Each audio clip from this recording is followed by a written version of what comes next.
कहानी है रामपुर गांव की, जहां के मर्द महिलाओं को हमेशा नीचा दिखाने की कोशिश में रहते। अरे अभी तक खाना नहीं आया, क्या मुझे एक और शादी करने की जरूरत है? नहीं जी नहीं, ऐसा मत करना, वरना मैं कहाँ जाऊंगी। खाना लेकर मैं अभी आई जी। गांव की पंचायत में भी फैसले हमेशा औरतों के खिलाफ ही रहते। मैं जो फैसला सुनाता हूँ वो भगवान की आज्ञा होती है। इस लड़के ने अपने मन से शादी करके अच्छा नहीं किया। लड़के को घर भेज दो और इसकी शादी इसकी जाति की किसी लड़के से करवा दो।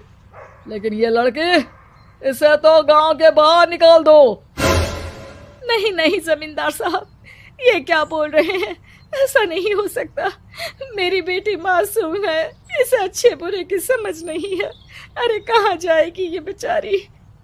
कहाँ जाएगी? इतनी चिंता है तो पूरे परिवार का गांव निकाला कर देते हैं। बेचारे पूरे बसे बसाए परिवार को गांव छोड़ना पड़ता है। चाहे जो हो, अगर बेटियों को कंट्रोल नहीं कर सकते तो गांव में रहने का कोई मतलब नहीं है। यहाँ औरतों को दब कर रहना होगा। कोई भी अपने हिसाब से कुछ नहीं कर सकता, सब ईश्वर की मर्जी से ही होगा। तभी गांव का एक आदमी दौड़ा दौड़ा आता है।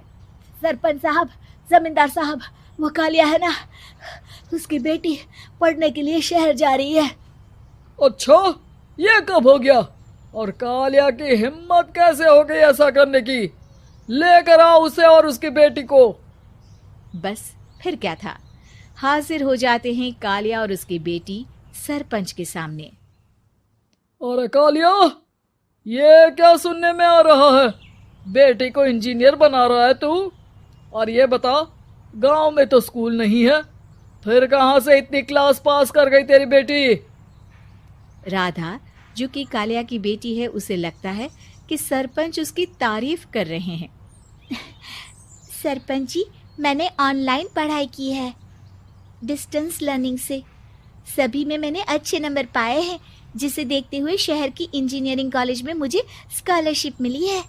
वाह जी वाह, क्या होती है ये? पहले तो ये बताओ, फिर आगे की बात करते हैं। पूरा गांव राधा की बात सुन रहा था और राधा बोलती जा रही थी।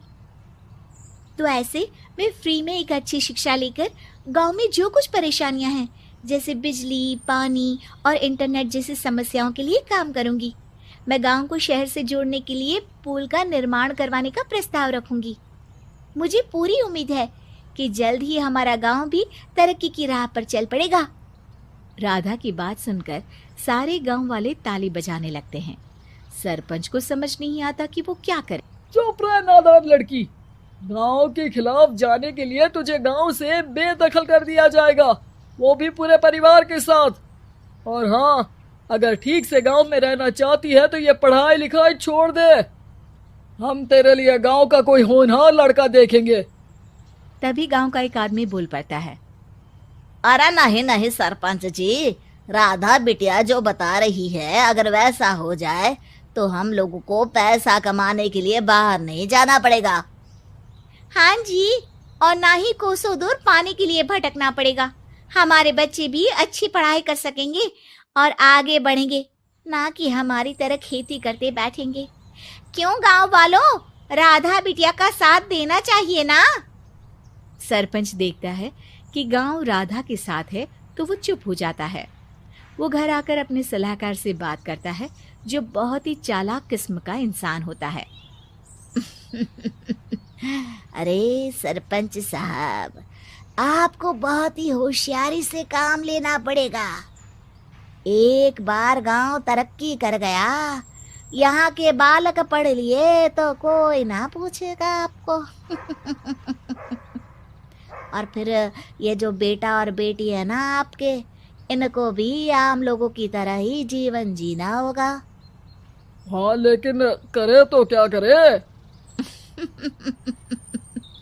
वो ना आप मुझ पर छोड़ दीजिए, बस मैं जैसा बोलूं करते जाइए।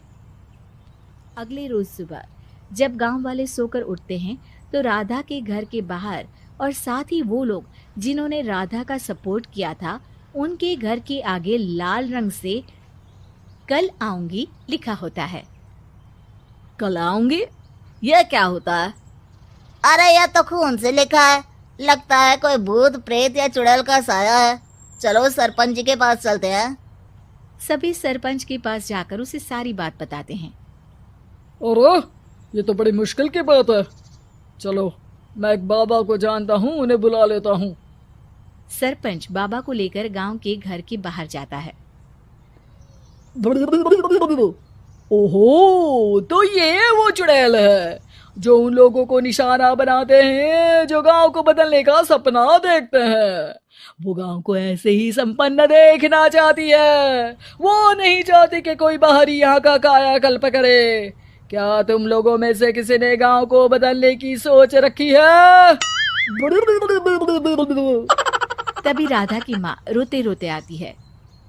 मेरी राधा घर से गायब हो गई है। अरे कोई तो बचाओ, मेरी बच्ची कहाँ गई?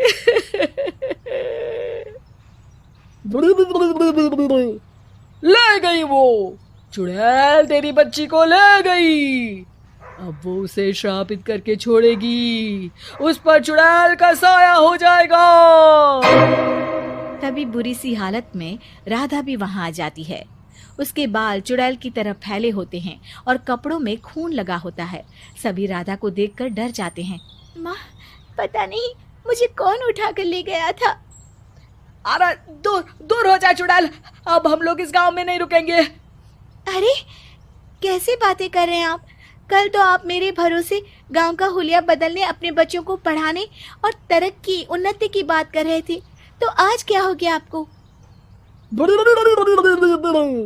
ये फिर तुम लोगों को बहकाएगी। ये चुड़ैल गांव में आ चुकी है, ऐसे ही ये तुम्हारे घर के बच्चों को भी ले जाएगी। गांव वाले राधा को गांव से बाहर निकाल देते हैं। उसके माँ बाप रोते रहते हैं, लेकिन गांव वाले नहीं मानते। मैं भी अपनी बहन के साथ गांव के बाहर रहूंगा, लेकिन वो पढ़ाई नहीं छोड़ेगी। वहीं सरपंच के घर पर सलाहकार कहता है। देखा, सांप भी मर गया और लाठी भी नहीं टूटी। लेकिन अगले ही दिन सरपंच के घर के बाहर भी वही शब्द लिखे होते हैं। और फिर सरपंच की बीवी कहती है, हमारी बेटी को किसी ने अगवा कर लिया है।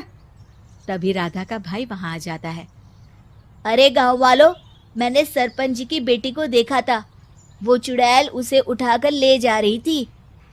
अरे क्या मजाक कर रहे हो?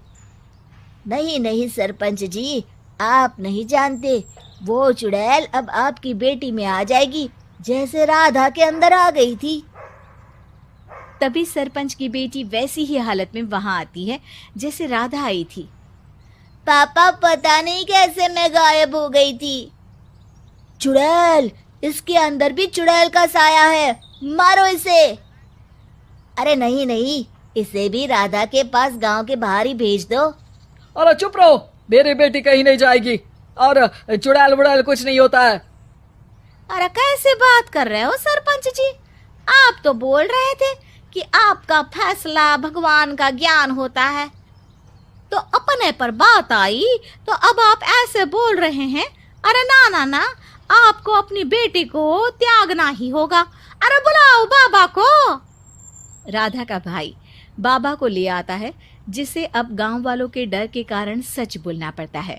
मैं कोई बाबा नहीं हूँ, मैं तो मोची था। ये सलाहकार महोदय ने मुझे कहा था एक्टिंग करने को। अब वो मुझे पैसे देने वाले हैं। अब मुझे माफ कर दो। गलती हो गई, मुझे माफ कर दो।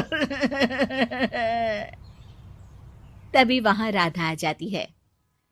देखा सरपंच जी, जब गांव के बच्चे साक्षर होंगे तो आप जैसे लोगों की चालाकी नहीं चलेगी।